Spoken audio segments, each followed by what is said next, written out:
Bien, chicos. Entonces, bien, bienvenidos a Medicina 2. Vamos a cursar hematología, que es el módulo con más temática va a leer, ¿no? Con la gran cantidad de temas que nos abordan. Quien les habla es Luis Ángel Heredia Pereira, fundador de Med2 Core, que es más que nada una academia enfocada a Medicina 2, ¿no? Bueno, soy tutor de Semiología 1 también, y digo, de Semiología, Medicina 1. Acabo de hacer, por ejemplo, mi intercambio en Buenos Aires, Argentina. Soy alumno de quinto año en la UPAO, Cirugía 2, y soy quinto superior en lo que va a la carrera y creador de contenido estudiantil. Me encuentran como LH Medic en YouTube o en TikTok y en Instagram como Ángel H-25. Bien, entonces vamos a dar inicio de frente, ¿no? Vamos a hablar de anemias hemolíticas. Si ustedes recuerdan, por ejemplo, en la parte de inmuno, en la parte también si han visto en semiología alguna parte de anemias, si ustedes bien saben que la hemólisis viene a ser lo que es una destrucción acelerada de los glóbulos rojos. Bien, entonces, ¿qué sucede? Por ejemplo, cuando nosotros tenemos que hay una destrucción acelerada de los glóbulos rojos, se va a ver lo que es la estimulación, por ejemplo, de la eritropoyetina a nivel de la médula ósea, que va a estimular lo que es la producción de nuevo los glóbulos rojos, porque estos están constantemente destruidos, ¿no? Bien, entonces eso que va a generar que haya lo que es un aumento de los reticulocitos, perdón, digamos que es una forma madura de los glóbulos rojos, ¿no? Digo, inmadura. Entonces, ¿a qué se debe, por ejemplo, cuando ustedes tengan una anemia hemolítica? Si la médula ósea no responde correctamente a la producción de nuevo los glóbulos rojos, entonces es ahí donde se va a evidenciar lo que es la anemia, ¿no? Pero en cambio, por ejemplo, cuando hay una hemólisis leve, cuando no es tan brusco, tan acelerado, no se presenta la anemia, simplemente es un cuadro que cese espontáneamente y no pasa nada, ¿no? Porque miren, la respuesta medular que sucede a nivel de una hemólisis es que va a aumentar de 6 a 8 veces la producción de glóbulos rojos nuevos, ¿no? Más que nada aquí las formas inmaduras, por ejemplo, lo que son los reticulocitos. Esto es característica fundamental. Bien, entonces, ¿qué sucede? Que eso va a haber lo que es una hemólisis compensada, cuando la médula ósea responde. Bien, ¿qué sucede? Por ejemplo, cuando hay lo que es una hemólisis bien agresiva, una hemólisis que empieza a destruir bastante glóbulos rojos, se va a liberar tanto lo que es la hemoglobina y por ende lo que va a producir la bilirrubina indirecta, ¿no? Y por ende el paciente va a tener lo que es la ictericia. Bien, entonces, esta parte introductoria les hago, por ejemplo, cuando ustedes estén estudiando anemias hemolíticas, van a tener, por ejemplo, todo. La clínica te van a decir casi similar. Solo lo que tú lo vas a diferenciar de cada una de ellas es la parte laboratorial y los desencadenantes. ¿Ya? Así que desde ya, por ejemplo, si le dicen a un paciente niño con fiebre, ictericia, y aparte se evidencia de aumento de reticulocitos, te hace sospechar directamente de una hemólisis, ¿no? Pero ¿qué tipo de hemólisis? Ya lo vamos a estudiar más a detalle. Bien, otro no confundir también es la crisis hemolítica, ¿ya? La crisis hemolítica es cuando hay aumento brusco de la destrucción de los glóbulos rojos, por ende, el paciente va a tener a descompensarse, ¿no? Y por ende, toda la patología que la vamos a ver más adelante. La crisis aplásicas es cuando hay lo que es una parada brusca de la eritropoyesis. La eritropoyesis es el aumento de producción de glóbulos rojos, ¿no? Entonces, ¿qué sucede? Que aquí, por ejemplo, por infecciones, por alguna infiltración a nivel de la médula ósea, bloquea lo que es el camino de la eritropoyesis y por ende le da toda la clínica también que se viene adelante, ¿no? Bueno, otro también que les recomiendo estudiar, por ejemplo, antes de iniciar el ciclo regular, esto aprender a diferenciar los tipos de anemias regenerativas como las anemias regenerativas, ¿no? Y eso lo van a ver, por ejemplo, si ustedes están hablando de una anemia regenerativa, significa que la médula ósea está constantemente en producción de nuevos glóbulos rojos y por ende la clínica puede que cese o puede que sea compensada, ¿no? Entonces tenemos lo que es una anemia regenerativa y una anemia arregenerativa. Entonces, si ustedes saben, por ejemplo, que en el problema de la inmunhemólisis no es a nivel de la médula ósea, sino a nivel de la parte periférica, por ejemplo, la sangre, ¿no? Y como hay constante eliminación de glóbulos rojos, la médula ósea va a responder y al responder va a aumentar lo que son los reticulocitos, ¿no? Entonces, esa es característica de una anemia regenerativa, que los reticulocitos están incrementados. Y la anemia regenerativa es que los reticulocitos no están incrementados, están disminuidos. Y eso, por ejemplo, cuando tenemos lo que es una aplasia medular, una anemia ferropénica, anemia megaloblástica, ¿no? Que esos son necesarios para que se haya lo que es el aumento de la eritropoiesis, ¿no? Entonces, la anemia regenerativa es producto de una, por ejemplo, de una hemólisis, ¿no? Entonces, este tiene lo que es una anemia regenerativa. Ya la hemólisis tiene una anemia regenerativa. Bien, entonces la fisiopatología es muy simple. Para que lo estudien más bonito, acá les he puesto las cosas puntuales que deben saber, tanto si estamos frente, por ejemplo, a una hemólisis intravascular o una hemólisis extravascular. Cuando hablamos de intravascular es a nivel sanguíneo, ¿no? Y la extravascular es, por ejemplo, a nivel del hígado, a nivel del vaso, ¿no? Y aquí están, que lo vamos a repasar un poquito más adelante. Y aquí les he traído una imagen bonito, ya, bueno, un esquema que pueden, les explica todo lo que es el mecanismo fisiopatológico, tanto si estamos frente a una anemia hemolítica intravascular o extravascular, ¿no? Entonces vamos a iniciar con la hemólisis intravascular, ¿no? A nivel de dónde, la circulación sanguínea, no a nivel, por ejemplo, arterial. ¿Eso qué va a suceder? Que haya lo que es una destrucción excesiva. Bueno, va a haber lo que es una destrucción de los glóbulos rojos a nivel de la circulación y por ende, como les dije, cuando hay lo que es una destrucción de los glóbulos rojos, se va a empezar a eliminar lo que es la hemoglobina, ¿no? Empieza a eliminar la hemoglobina y la hemoglobina y eso que va a tener dos caminos. Bien, la hemoglobina bien puede ser captada por la aptoglobina, o por el exceso, por ejemplo, de hemoglobina, la aptoglobina ya no va a poder unirse a lo que es la hemoglobina, por ende la hemoglobina puede estar libre a nivel de la sangre, ¿no? Entonces eso le denominamos lo que es la hemoglobinemia, cuando hay aumento de la hemoglobina a nivel sanguíneo, ¿no? Y entonces, ¿qué sucede? Que cuando se une la que es la aptoglobina, esta va a ir hacia el hígado, es transportado hacia el hígado por un complejo, y aquí es donde se va a ir a liberar tanto el grupo hemo como la biliverdina. Y una vez que está a nivel del hígado, puede ser categorizada que a bilirrubina indirecta, ¿no? Y es por eso que el paciente hay lo que es un aumento de la bilirrubina indirecta, predominio de la bilirrubina indirecta en lugar de una directa. Bien, hasta aquí todo normal. Pero ¿qué sucede cuando hay, por ejemplo, una hemólisis intensa? Eso va a generar que el paciente tenga lo que es una hemoglobinuria, ¿ya? Una hemoglobinuria. ¿Y eso qué hace una referencia de que el paciente empieza a eliminar excesivamente hemoglobina por la orina, ¿no? Porque hay lo que es un exceso de hemoglobina tanto libre. Bien, entonces, ¿qué sucede por otro lado? Cuando esta ya no puede ser captado por la aptoglobina, va directamente, por ejemplo, al riñón, ¿no? Va a empezar a eliminarse lo que es la hemoglobina por riñón, pero aquí va a ser captada tanto por las células tubulares a nivel del riñón y por ende va a ir degradando tanto lo que es el hierro y se va a ir acumulando en forma de hemosiderina. Y al depositarse de forma hemosiderina a nivel del riñón es lo que nos produce lo que es la toxicidad renal. ¿Ya? Entonces, ahí están los dos mecanismos que puede suceder y lo que explica todo lo que produce una hemólisis intravascular. Y entonces, una pregunta de examen también que me vino me vino en mi pasito, un pasito de fin de rotación, es qué test nosotros hacemos o qué tinción para diagnosticar hemosiderina a nivel riñón. Nosotros aquí vamos a hacer lo que es la tinción de PERS. Ya, con la tinción de PERS vamos a identificar hemosiderina a nivel renal, ¿ya? Así que aquí también los he puesto y también aquí en el cuadro resumen, ¿no? Y en forma de resumen que les dije, principalmente la hemólisis intravascular es que se produce a nivel de la circulación sanguínea. Bien, va a haber lo que es una hemoglobinemia, porque ya les dije que los globos rojos van a eliminar hemoglobina al destruirse, y si hay una intensa, va a generar lo que es una hemoglobinuria, ¿no? O sea, el paciente va a perder hemoglobina por el riñón, ¿no? Finalmente, como hay una acumulación de renal de hemosiderina, va a producir lo que es toxicidad renal y por ende, para dar el diagnóstico de este mismo, vamos a producir vamos a identificarlo por medio de la tinción de PERS. Bien, el resumidito todo lo que les acabo de explicar acá. Por otro lado, ¿qué sucede a nivel de hemólisis extravascular? O sea que hay un aumento de la destrucción de glóbulos rojos, no en la sangre, sino donde a nivel, por ejemplo, del vaso, a nivel del hígado. Bien, entonces, ¿por qué? Por los medios de los macrófagos del sistema mononuclear fagocítico, ¿no? Entonces, lo mismo acá. Nosotros tenemos a nivel del hígado y a nivel de vaso macrófagos que van a identificar qué tipo de glóbulos rojos. Por ejemplo, vamos a identificar glóbulos rojos, por ejemplo, anómalos, ¿verdad? Anómalos, vamos a identificar glóbulos rojos dañados, o también, por ejemplo, glóbulos rojos recubiertos por inmunoglobulina G o por el C3D.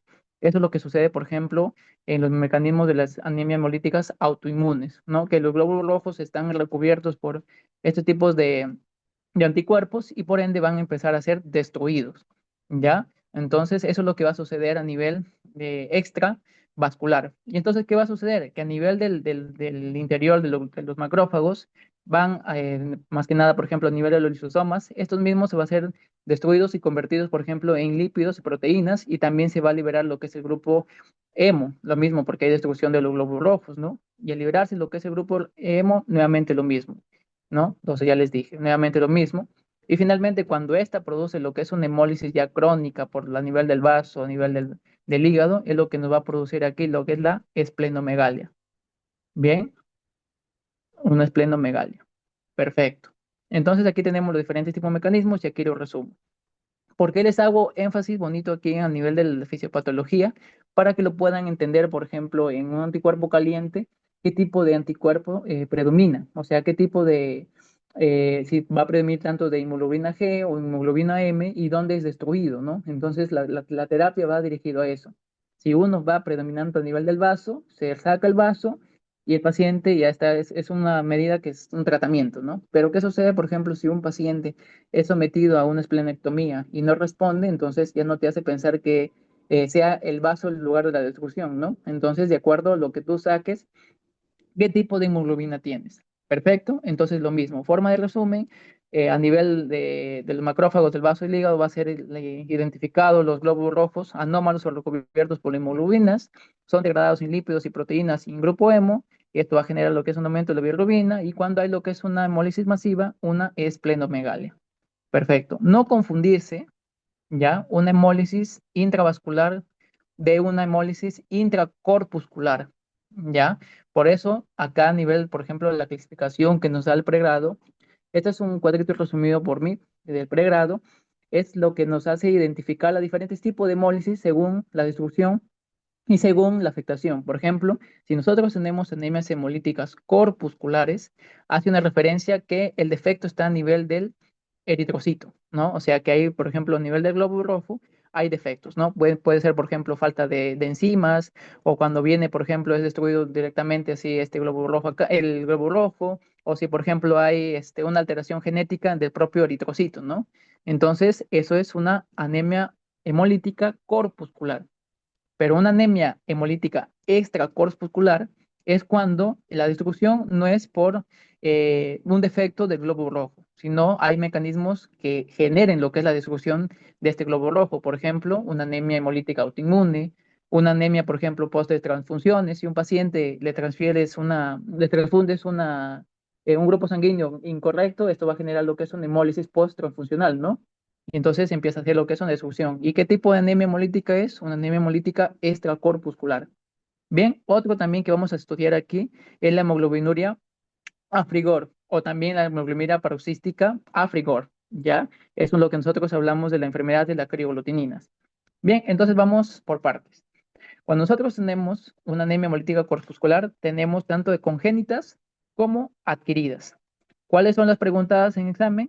Estas dos que les he puesto acá.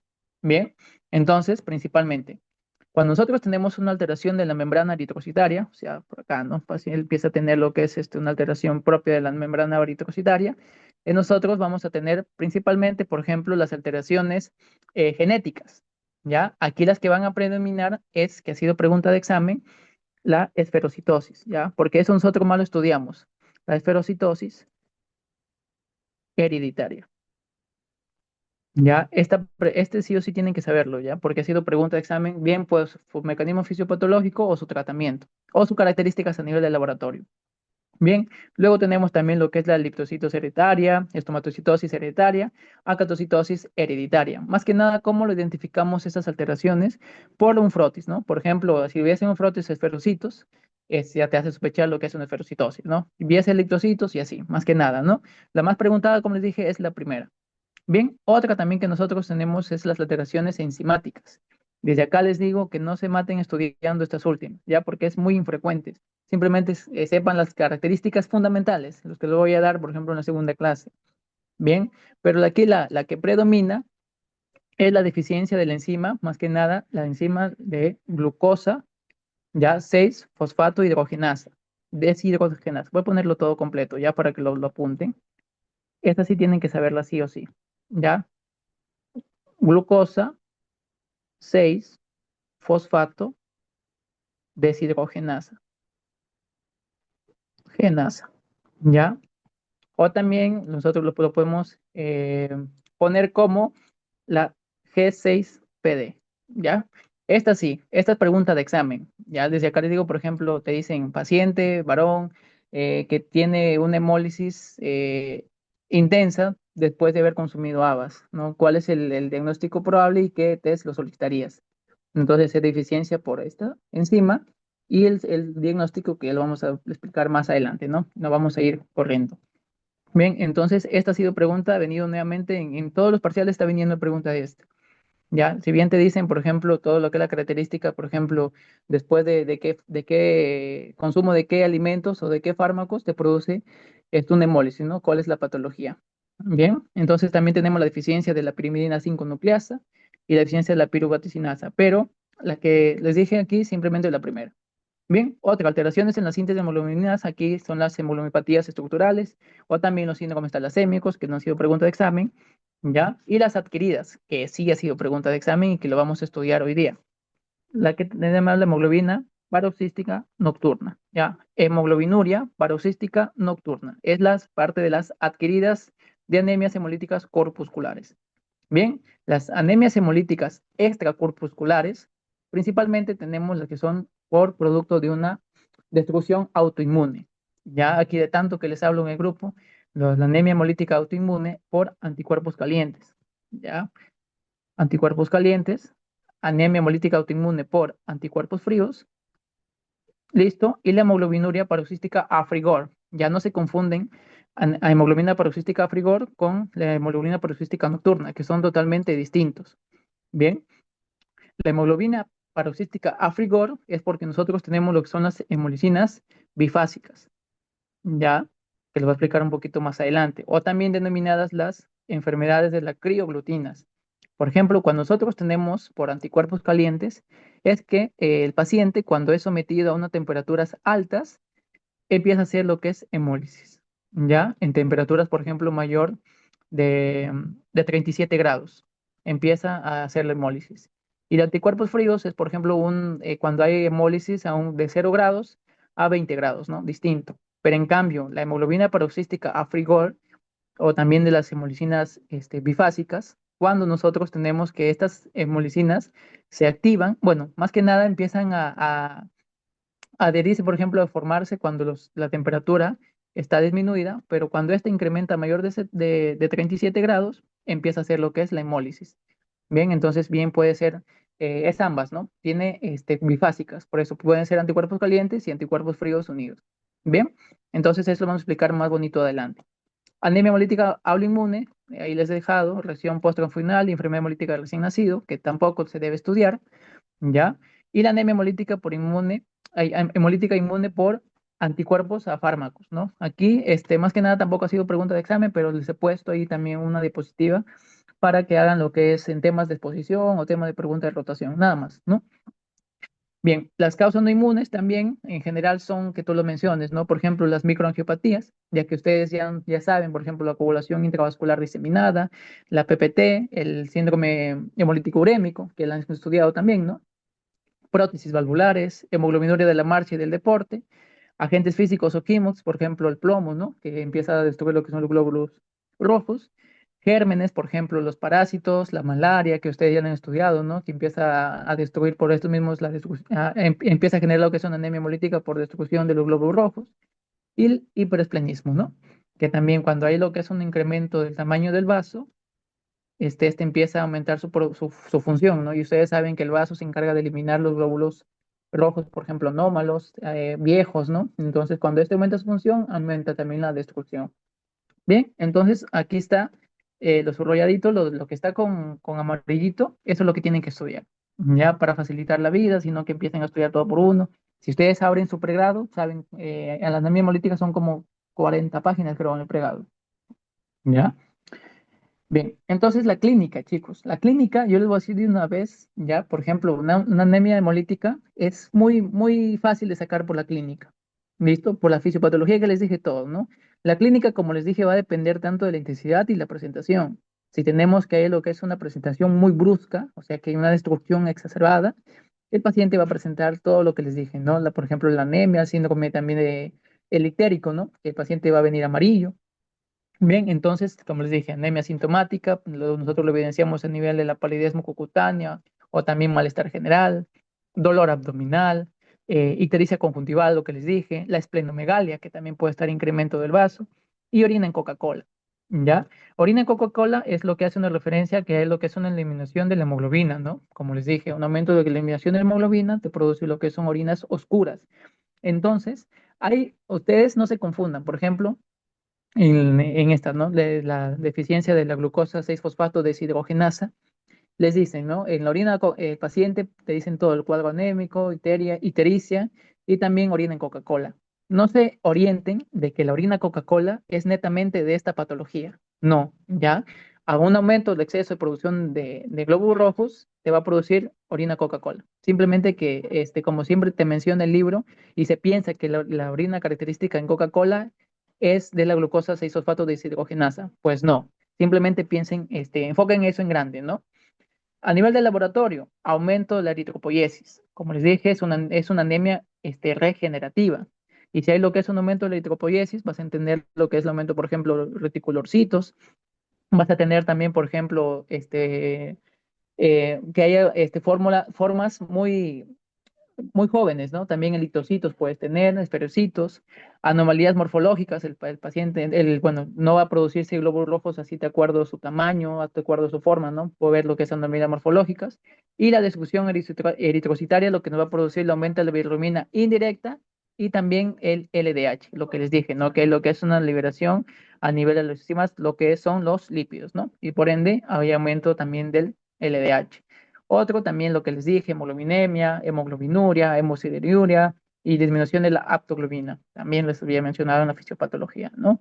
Entonces, hasta aquí todo puntual, una introducción a lo que son las anemias hemolíticas. Bien, nosotros que vamos a estudiar ahora son las anemias hemolíticas autoinmunes. Bien, estas que son muy preguntadas. Bien, chicos, entonces, como ya les dije, ¿no? Principalmente una anemia hemolítica autoinmune se produce por antígenos en la membrana del hematíe, ¿no? ¿Y eso qué va a generar? Que al tener antígenos en la membrana del hematíe, esta va a ser reconocida tanto, por ejemplo, por el vaso o por el hígado y empiezan a destruirla, ¿no? Destruirla. Bien, mira, aquí nosotros tenemos autoanticuerpos de clase IgG, bien, lo que nos va a dar lo que es una hemólisis extravascular. ¿Dónde? En el vaso. Bien. Y también tenemos, por ejemplo, autoanticuerpos que van a activar el complemento y que nos va a dar hemólisis intravascular y también a nivel del hígado. Bien, porque el complemento, esto puede ser destruido a nivel netamente el nivel de la sangre o en el hígado. ¿Ya? Entonces, esto es importantísimo que lo pongan acá, ha sido pregunta también, ¿ya? Los anticuerpos calientes, ¿qué tipo de autoanticuerpo tienen? ¿De clase IgG o de clase IgM? También les puse ahí en la preguntita en el WhatsApp, ¿no? Los anticuerpos calientes cuenta con los anticuerpos IgG, ¿ya?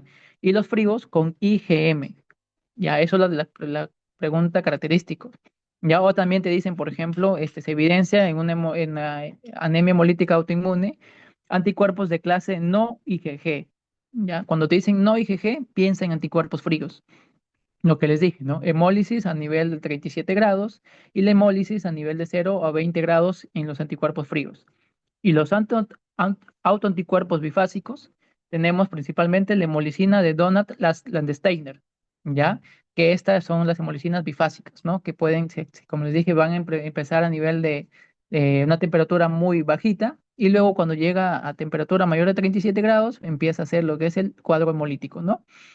Bien, otro que tienen que saber diferenciar es el test de COMS, ya que ustedes saben que tenemos un test de COMS directo e indirecto.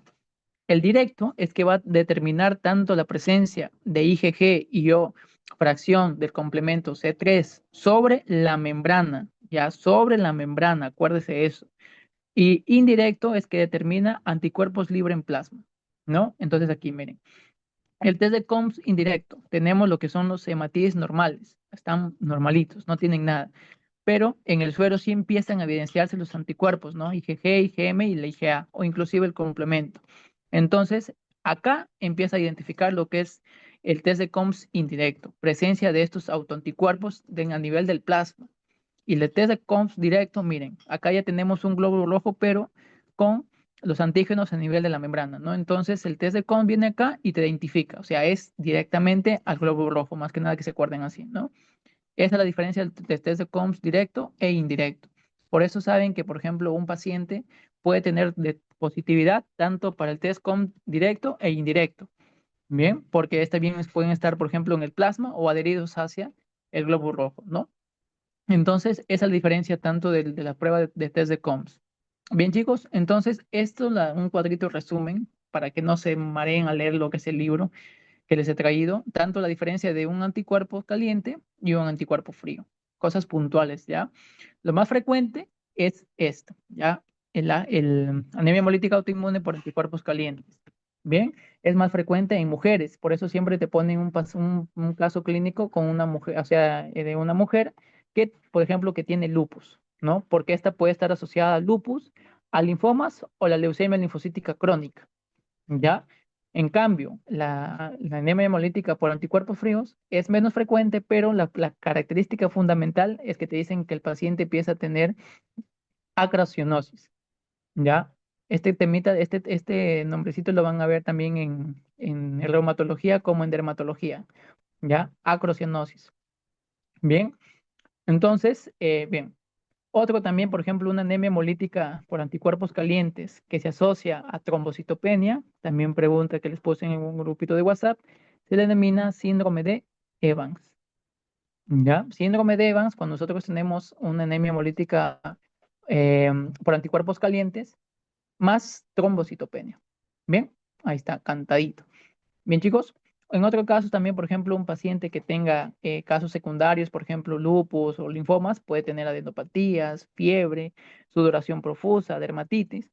Y otra característica, que en el embarazo, cuando una mujer embarazada empieza a presentar lo que es la anemia hemolítica autoinmune por anticuerpos calientes, empieza por anticuerpos, empieza a afectar tanto al feto. ¿Por qué? Porque ustedes saben que los anticuerpos calientes tiene IgG, ¿ya? Entonces el anticuerpo IgG va a penetrar tanto la membrana, por ejemplo, de la barrera de la placenta y por ende el paciente, el fetito va a ser afectado, ¿no? Y es por eso que eso no sucede tanto en lo que es por anticuerpos fríos, porque es de clase IgM y la IgM no penetra lo que es la placenta, ¿no? Entonces, ahí está. Bien, entonces, otra pregunta que ha sido también, la anemia hemolítica autoinmune por anticuerpos fríos es más asociado también a infecciones, pero en su forma aguda. Por ejemplo, acá tenemos el Mycoplasma pneumoniae, el virus de Epstein-Barr, mononucleosis infecciosa. Esperen un minuto, por favor.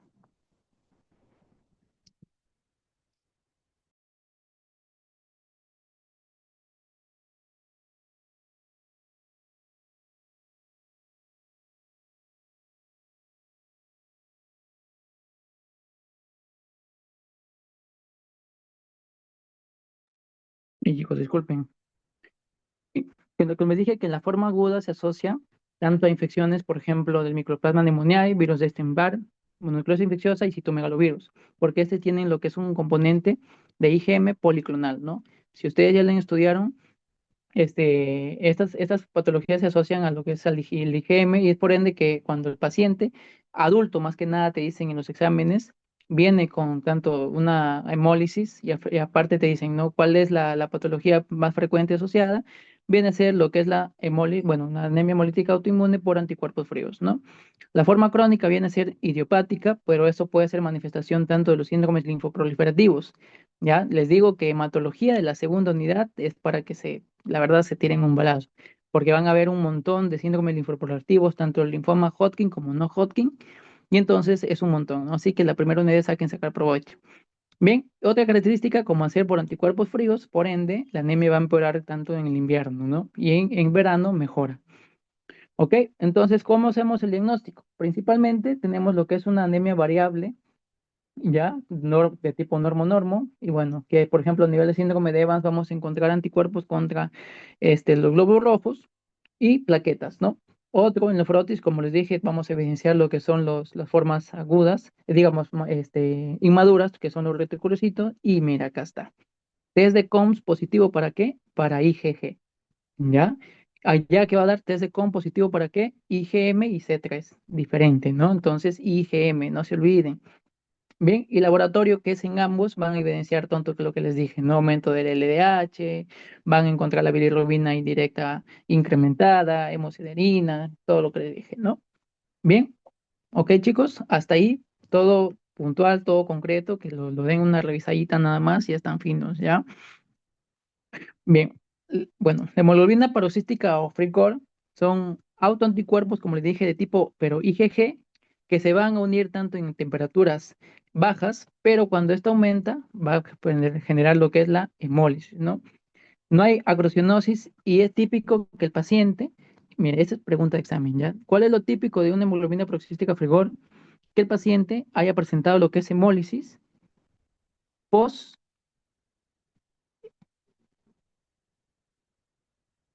una hemólisis post exposición al frío, ¿ya?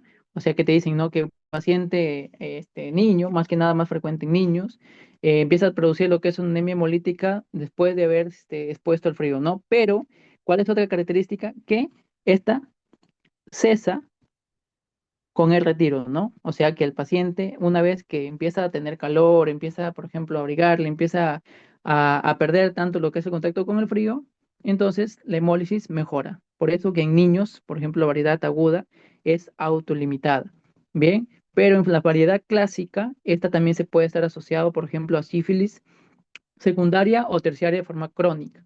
Por eso, cuando nosotros tenemos lo que es la variedad clásica, nosotros hacemos un tratamiento antibiótico contra la sífilis, ¿no? Bien, otro también puede presentar fiebre, escalofríos, dolor lumbar, pero una vez expuesto al frío, ¿no? ¿Y cuál es el diagnóstico para esta patología? La prueba de Donat, las de Steiner, ¿no? Que esta va a evidenciar ese tipo de molicinas bifásicas. Y también es una pregunta de examen. Ahí en el banquito, cuando ustedes revisen el banquito de parcial, lo van a identificar, ¿no? Estas preguntitas, todo lo que les estoy diciendo. Así que acá lo pongo por si acaso, examen. ¿Ya? Bien, bien.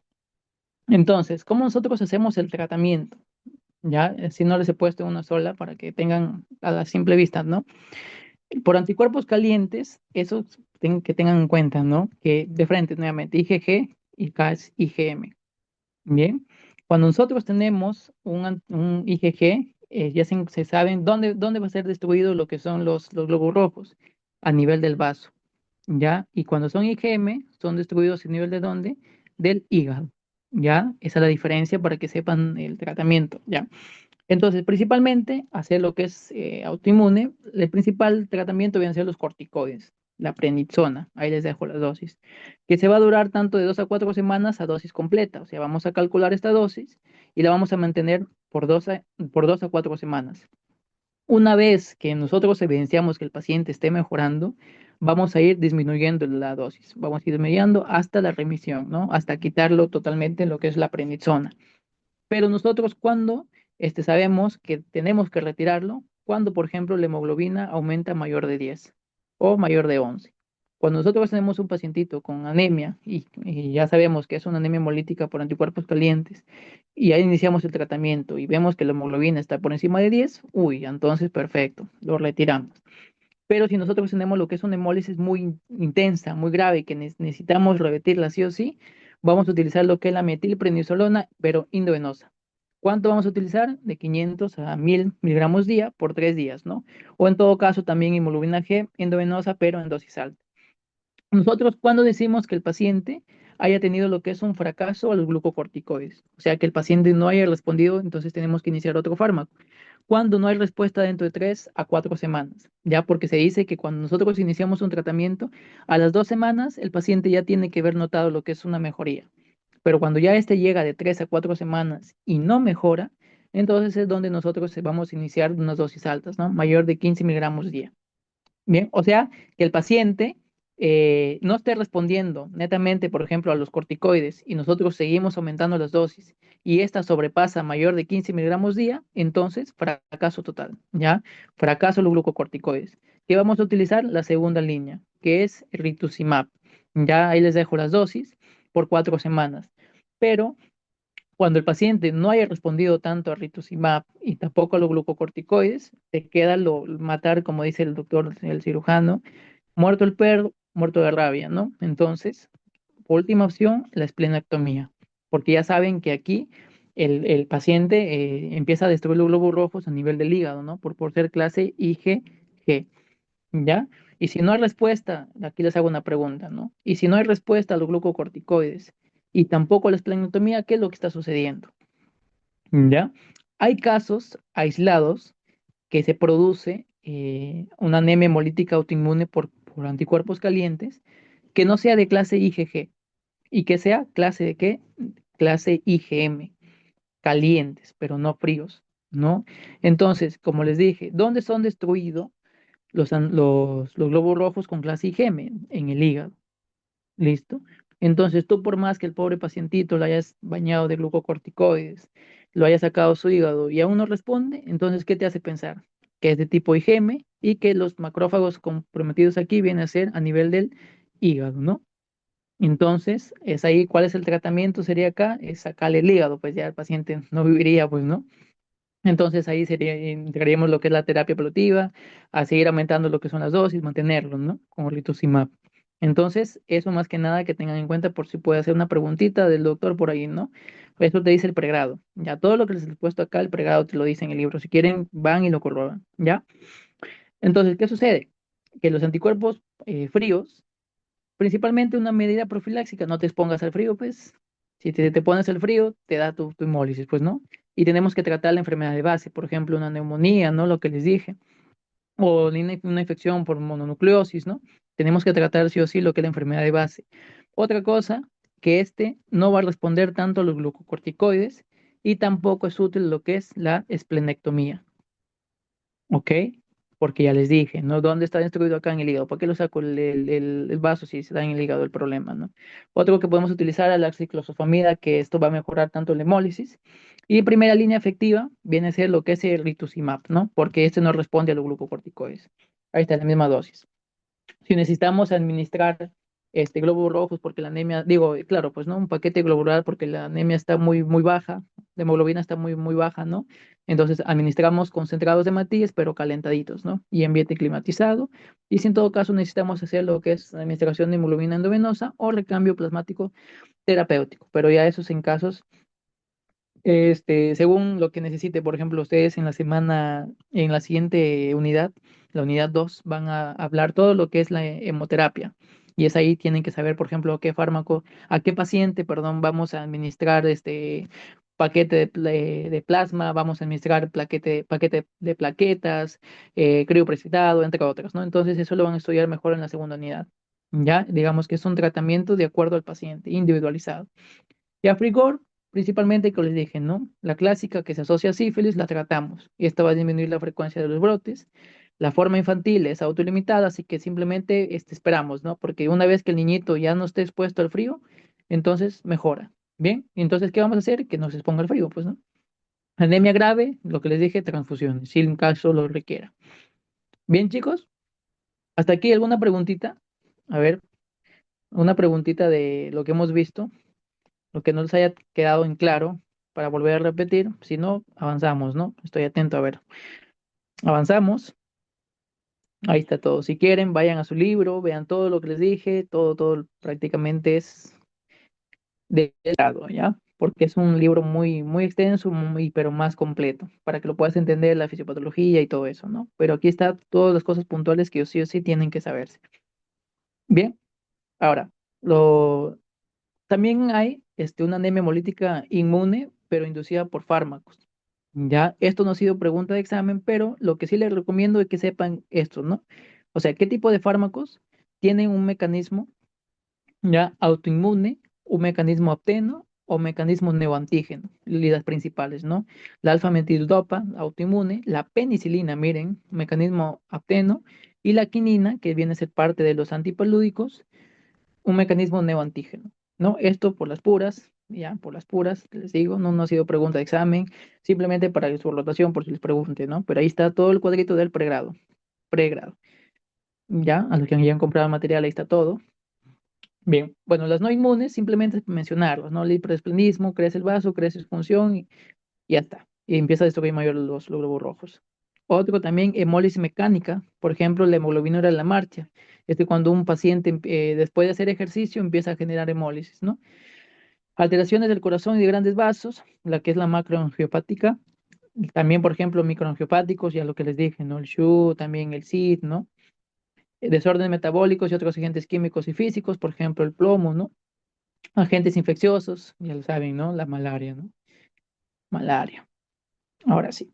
Causas de anemias hemolíticas por fragmentación de matiz. Este es un cuadrito del Farreras. Igual no ha sido pregunta, pero por si acaso les pongo, ¿no? ¿Cuáles son las patologías que te produce destrucción de los glóbulos rojos? Así que, como les dije, para temas de exposición y de rotación, aquí les dejo, de todas formas. Bien, bien, chicos. Pasamos a la hemoglobinura paroxística nocturna, que es diferente de lo que les dije, ¿no? Africor. Solo que se han confundido también, ¿no? Y esta es una prueba específica que acá tres cositas tienen que saber, puntuales, que no se les debe pasar. Pero vamos a desarrollar el tema, ¿no? Este es muy infrecuente. Ya se presenta, por ejemplo, en uno de 5 casos por millón de habitantes por año. ¿Cuál es su característica? Fundamental, te lo dicen, ¿ya? Te lo dicen. Hemólisis intravascular, ¿ya? Con fenómenos recurrentes de qué? De trombosis, ¿ya? Trombosis y también pancitopenia, variable, ¿bien? Entonces, aquí, una vez que les digan al paciente que empieza a tener trombos así espontáneos de la nada y aparte tiene hemólisis intravascular, piensa en hemoglobinuria paroxística nocturna.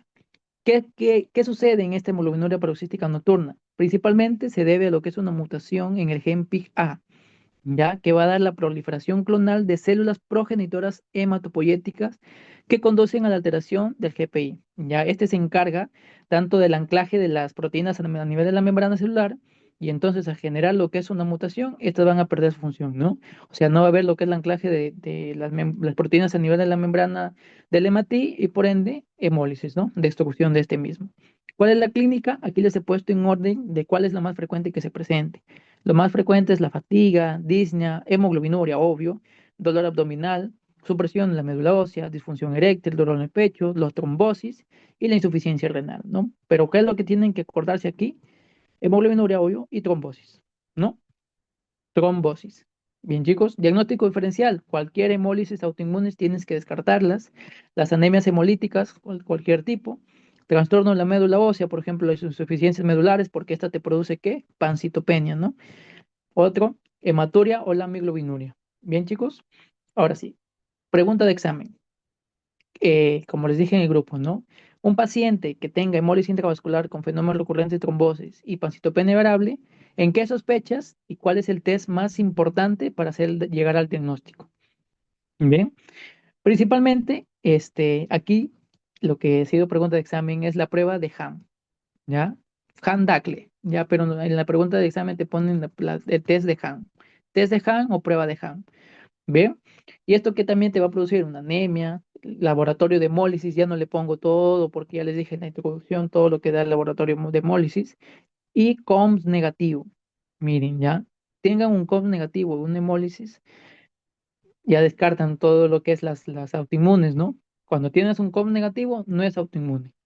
Bien, en la médula ósea es variable, hiperplásica, o bueno, hay que dar lo que es una hiperplasia eritroide. Y también necesitamos hacer la biopsia de la médula ósea. ¿Por qué? Para descartar la plasia medular que les dije, ¿no? O síndromes, por ejemplo, mielodisplásicos, que haya lo que es una alteración de la serie eritropoyética y por ende que haya lo que es una disminución de la producción de estos mismos, ¿no? Bien, ¿qué sucede? ¿Cómo identifica tanto lo que es la prueba de Handacle, la hemólisis eritrocitaria provocada por medio ácido? ¿Ya? Por si los pongan así también. Otro que podemos utilizar es la prueba de sacarosa o la citometría de flujo. ¿Ya? ¿Por qué? Porque esta, como de hacer lo que es una patología genética, la citometría, o también denominado, lo van a encontrar ustedes cuando estudien su segunda unidad, es eh, digamos, todo lo que es perdón, molecular, ¿ya? Las pruebas moleculares. Las pruebas moleculares en la segunda unidad tienen que saberse de revés a derecho. Mutación de qué gen, mutación, todo eso en la segunda unidad. ¿Ya? Aquí lo que va a producir la CD55 y CD59 están ausentes y por ende va a haber lo que es defecto de la unión de la membrana, bueno, de las proteínas a la membrana del hematíe, ¿no? Entonces, ¿cuál es el tratamiento? Si tenemos una eritropoyesis ineficaz, administrar transfusiones, eritropoyetina o el danazol. En todo caso, tenemos fenómenos trombóticos, la heparina, aplasia medular, sueldo antifosfolitario y finalmente el eculizumab, ¿no? Que esta va a disminuir tanto la hemólisis en este tipo de pacientes. Si en todo caso lo requiera, el tratamiento de médula, del trasplante de médula ósea, inmunopresor, corticoides, entre otros, ¿no? Pero lo más importante aquí para temas de examen es saber las características, o sea, trombosis, pasitopenia, COMS negativo y la prueba de Ham, que es el óptimo para el diagnóstico, ¿no? Entonces, perfecto, ahí lo tenemos completito. Bien. Entonces, esto es una parte de implementación, ya, pero a ver si me escuchan muy bien. Esta es una parte de implementación que he visto óptimo, que a mí me ha ayudado, ya como estudiante, me ha ayudado mucho a la hora de hacer mis resúmenes. Ya yo le he puesto como core pepas. Es en donde hago un recapitulo todo lo que he visto, todo lo que les he explicado, o sea, cosas puntuales, ¿no? O sea, igual necesitamos aprenderse todo lo que es el tema, todo ya sabemos, clínica, patología, ¿no? Pero lo pongo en forma de resumen, lo que nosotros tenemos que saber para ir a un tema de examen, ¿no? Si te dan esto, por más que nada en hematología, la clínica en hematología es poco, tú poco lo sacas, ¿ya? Más peor en la segunda unidad. Tú con clínica no sacas tanto que es el diagnóstico probable. A lo menos que otras enfermedades que sí lo sacas con la clínica nada más, ¿no? Pero aquí no. Entonces, esto nos sirve como tipo para cuando ya están repasando para su examen parcial, vengan directamente a esta hoja, ¿no? Ah, ya, anticuerpos fríos, tan, listo. Anticuerpos calientes, listo. Entonces, le he visto óptimo y conveniente implementarlo en esta parte de la academia, ¿no? Entonces, principalmente cuando ustedes tengan en el examen una mujer joven o adulto con lupus, ¿ya? Y leucemia linfocítica crónica, aparte ictericia, anemia, más esplenomegalia, y el COMS directo positivo, ¿para qué? Para IgG, y no mejora con el frío, obvio, pues, ¿no? Porque este es por anticuerpos calientes, ¿ya? Anemia hemolítica autoinmunes por anticuerpos calientes. Tratamiento, corticoides o inmunosupresores y la esplenotemia. Siguiente, anciano con linfoma o post-infección microplasma o el virus del Epstein-Barr. Y aparte hay Raynaud o cianosis los dedos que les dije, ¿no? La esclerodactilia. Bueno, escler- bien. COMS directo positivo, ¿para qué? Para C3, pero no IgG. Y la hemólisis intravascular, ¿no? Característico de qué? Anticuerpos fríos. Perfecto, continuamos. Niño post-infección viral, ¿ya? Hemoglobinuria tras exposición al frío, en rojita, ¿ya? Te dicen así los exámenes. Un niño, una vez que fue expuesto al frío, empezó a presentar hemólisis, pero una vez a la retirada, esta cesó. ¿Cuál es el diagnóstico probable, no? Lo que les dije, ¿no? Ah, lo voy a poner de frente, el frigor, ¿no? La hemoglobina paroxística a frigor. O también la hemólisis de enfermedades de la creaglutininas, ¿no? O las hemolicinas bifásicas. La que les dije que en la temperatura baja se empiezan a reclutar y la temperatura alta se activan y por ende hacen la hemólisis, ¿no? Bien, entonces, bueno, y el diagnóstico para hacer el probable acá es el test de Donald Landsteiner, ¿no? Característico también. Tratamiento, soporte vital y frío. Ahora sí, paciente, adulto joven, con hemoglobinuria matutina, trombosis venosa inexplicables, por ejemplo, mesentérica, hepática, citopenias, por ejemplo, anemia, leucopenia, trombocitopenia, y COMS negativo. Esto no se olviden, COMS negativo. Si ustedes, por ejemplo, el tema de examen, en el ECOI te ponen así, bueno, en el examen te ponen así, ¿no? Un tremendo caso. Yo, para sacar la primera unidad, me iba de frente al COMS. Decía COMS positivo. Ah, ya, COMS positivo, autoinmune. Entonces me iba a buscar cada una de ellas, ya está. Lo sacaba, descartaba varias alternativas, ¿no? COMS positivo, autoinmune. Bien, entonces aquí estamos frente que hemoglobinuria paroxística nocturna, ¿no?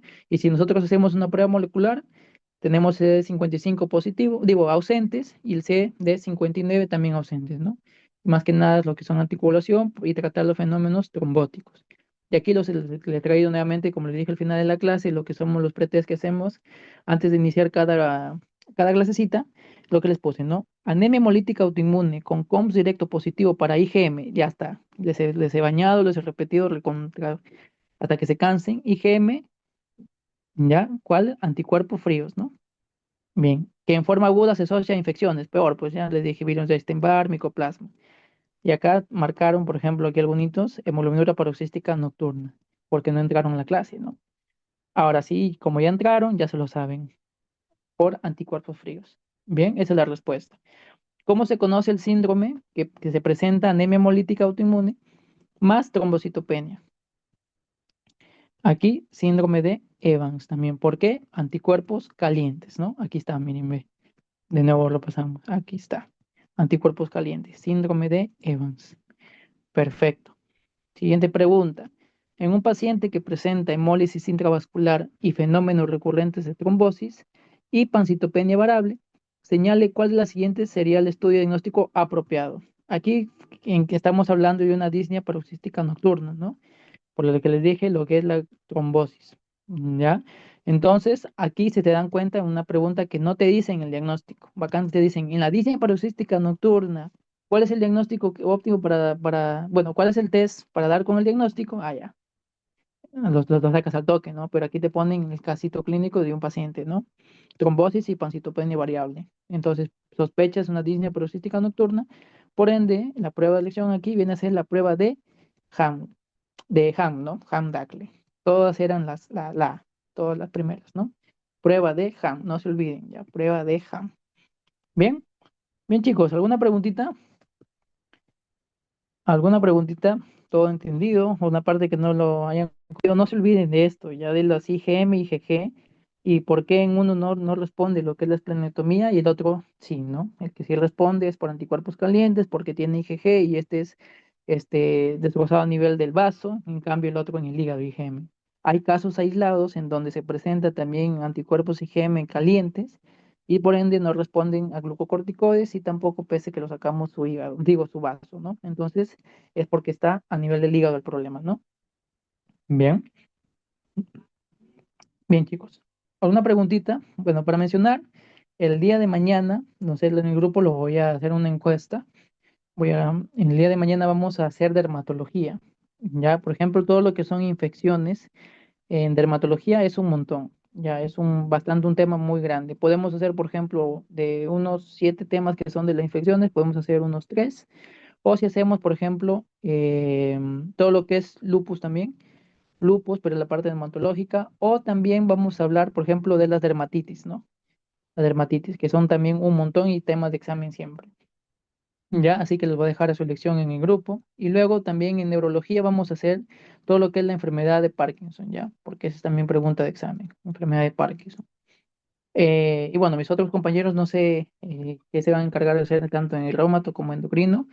Y bueno, para mencionar, chicos, que este es un modelo de cómo se va a realizar tanto las clases, ¿no? O sea, cómo la temática, como les dije, que nosotros no simplemente implementamos todo lo que son bañarles de información, simplemente darle las pepas puntuales, ¿no? O sea, aparte de que van a tener lo que es el material y el resumen completo de todo el tema, van a tener su resumen característico y preciso para el examen, ¿no? Y como somos una academia directamente para Medicina 2, tenemos mayor contacto con nuestros alumnitos, con cosas directas que nos preguntan así algún duda que tengan, ¿no? Y no simplemente estar al azar por algunos videos, ¿no? Vamos a hacer tanto los flashcards, el resumen X semanales que lo vamos a ir implementando en ciclo regular, y bueno, en todo caso, aún sigue vigente lo que es la preventa, si están interesados, de 160 por una persona y en grupito de 2 personas, 150, ¿no? Y de tres es a 140, hasta el 5 de agosto. Bien, en todo caso, chicos, espero que les haya gustado la clase y si necesitan alguna información adicional en la academia, me avisan, ¿ya? Así que el material ya lo tienen subido, este video va subido también al YouTube para que lo vean nuevamente. Bien, bien chicos, espero que les haya gustado, éxitos y ya les traemos la segunda parte, ¿no? Cuídense.